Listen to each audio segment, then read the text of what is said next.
In today's video, I'm going to teach you how to fix Exness withdrawal problems. If you're having trouble withdrawing funds, don't worry. In many cases, the issue comes down to account verification, payment method rules, or the amount you're trying to withdraw.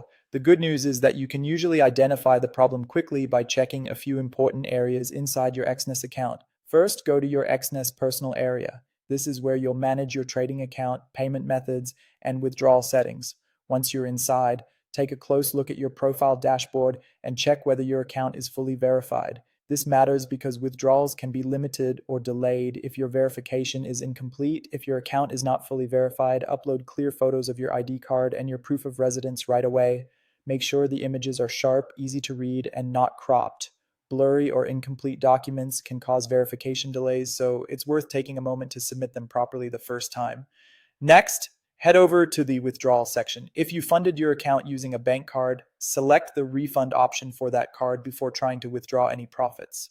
This is important because many platforms require the original deposited amount to be returned to the same card first before profits can be withdrawn using another eligible method.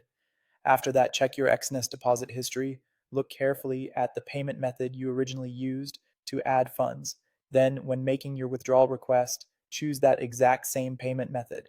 Matching the deposit and withdrawal method is often required for security and compliance reasons, and using a different method can cause your request to fail. You should also check your free margin before withdrawing.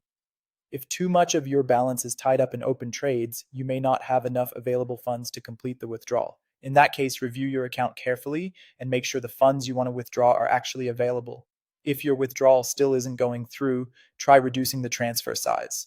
Sometimes a smaller amount is more likely to process successfully, especially if there are temporary method limits or account restrictions.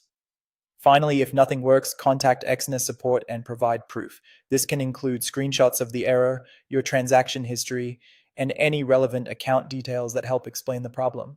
The more clearly you present the issue, the faster support can usually investigate it. Follow these checks carefully, and in most cases, you'll be able to fix the withdrawal problem and complete your request successfully.